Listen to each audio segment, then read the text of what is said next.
and to know how good the education that we give you is. So please fill in and leave it in your seats after the ceremony. Now it is my absolute pleasure to introduce to you our guest speaker for this ceremony. It's Mrs. Likeleli Monyamane. She is a South African-born, proudly South African, Kopsi of note, who obtained a BA accounting degree from our university in 2009, after which she completed the BA accounting honors at the University of South Africa in 2011, and started her professional life as an accountant for PricewaterhouseCoopers.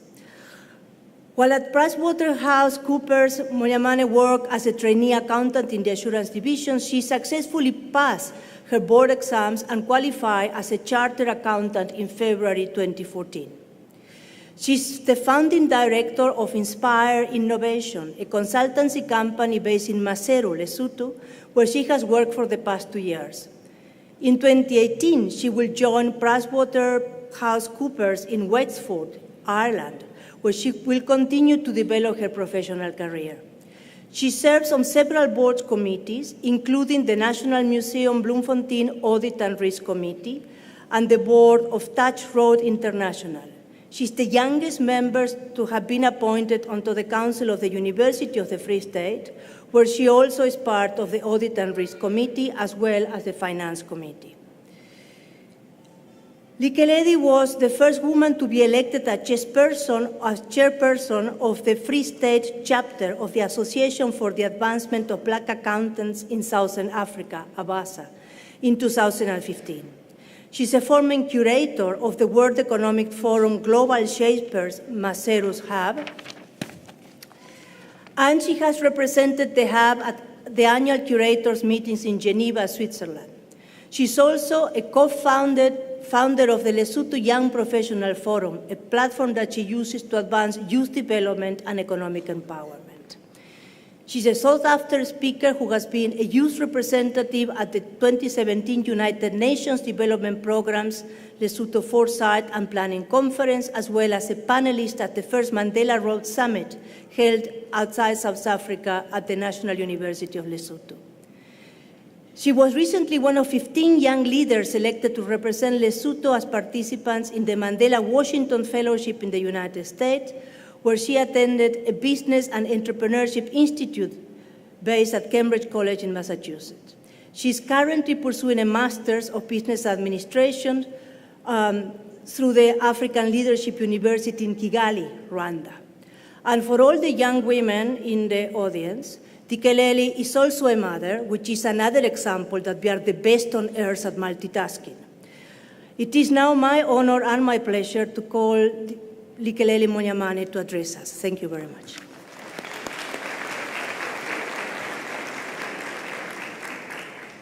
Thank you very much, Prof. Langa. Good morning, ladies and gentlemen, and distinguished guests, and a very special good morning to the graduates who are our guests of honor today. I feel quite privileged to have the honor of addressing you today. I couldn't help but think about how Miss Oprah Winfrey, my icon, spoke on this very stage a few years ago. And I must say, I was tempted to pull a Melania Trump on you and just repeat word for word the speech she made. But firstly, I couldn't find it on the internet, and secondly, my professional ethics wouldn't allow me. So today, allow me to share a few stories about my journey as a young professional and as a young leader. I want to share the lessons I've learned since I left this university, and I hope you will find inspiration to carve out your own unique experiences. And hopefully, in about 10 years, you will also share how you intentionally created the life or a life that you are proud of. As you heard when Prof. Langa read out my bio, I'm a chartered accountant, and this has been a really awesome journey. But it also means that for the most part of my life, choices were made for me by other people, which were not my own. When I was studying here at the University of the Free State, I didn't have a choice about the subjects I took. I followed a curriculum that had already been set out for me by the academics who designed it, from first year to fourth year. And then I went to serve my articles for 3 years at PwC, which I did based on a training plan that the South African Institute of Chartered Accountants had set out for me. This plan was so comprehensive that it laid out the number of hours I had to work, the professional and technical competencies I had to acquire to become a chartered accountant. And I really had no choice but to follow it if I wanted to be a CA. And I know that most of you can relate to living a life pre-chosen for you by parents, teachers, lecturers, and relatives. And I know it frustrates some of you. But I also want you to know that that is the easy part of life. The hard part comes after this, after you get your degree, when you have to start making choices for yourself.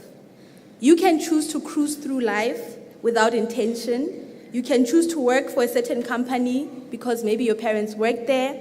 You can choose to show up at work and just tick the minimum boxes that you have to take to make it.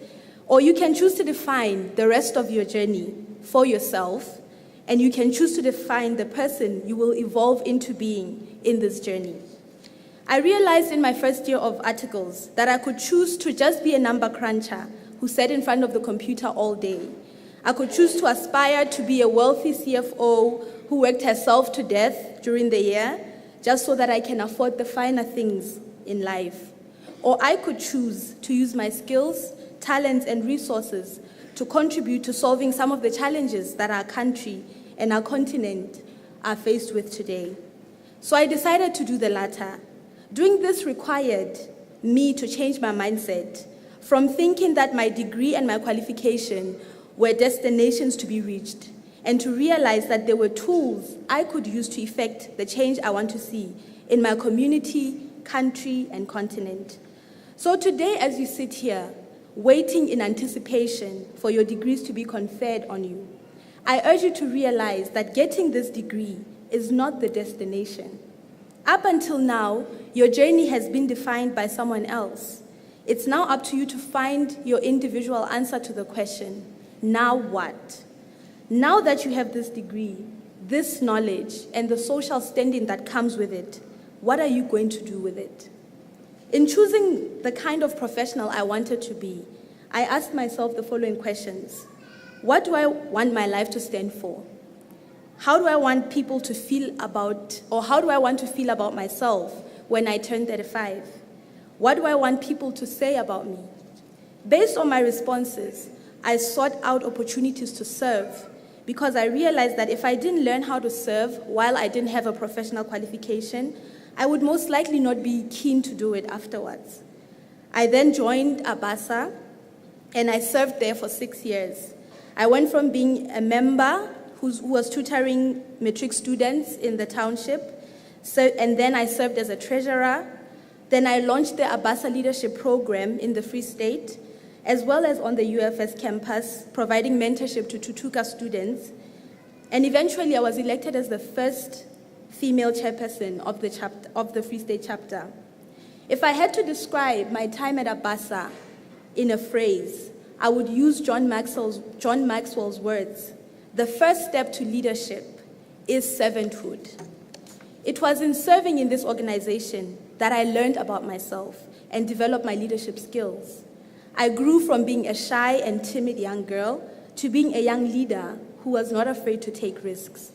I found my voice and also learned that finding your voice comes with a responsibility to speak up for those who are not positioned to speak for themselves. My passion to serve extended to my workplace, where I served in the Employment Equity Forum as the vice chairperson. I carried out most of these roles before I qualified as a CA. And in turn, I got the benefit of having the experience shape me into the person I want to be. Once you decide what you want to achieve with your degree or qualification, you have to curate your own learning experiences that will shape you into being the person you want to be. You could choose to volunteer with a specific organization or in a specific community. You could choose to study further. You could choose to work in a company that will provide you specific skills that you want to acquire. It's up to you, but you must make that choice. You must be intentional in choosing the building blocks of your life. I attended a women's conference at my church once, and I will never forget the words that one speaker, Lisa Bevere, said. And they were, "Success is not for status, but for service. And so since I qualified, I tried to pursue opportunities of success that also provide me with a platform to serve. When I went to Geneva, Switzerland, as part of the World Economic Forum Global Shapers, I had an aha moment.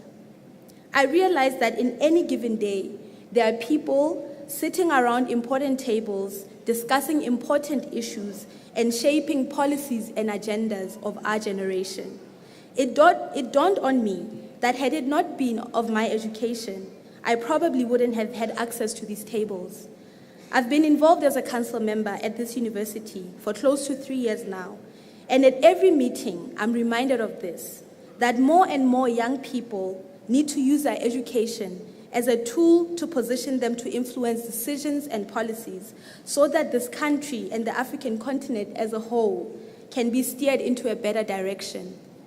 As Nelson Mandela said, education is indeed a powerful weapon we can use to change the world.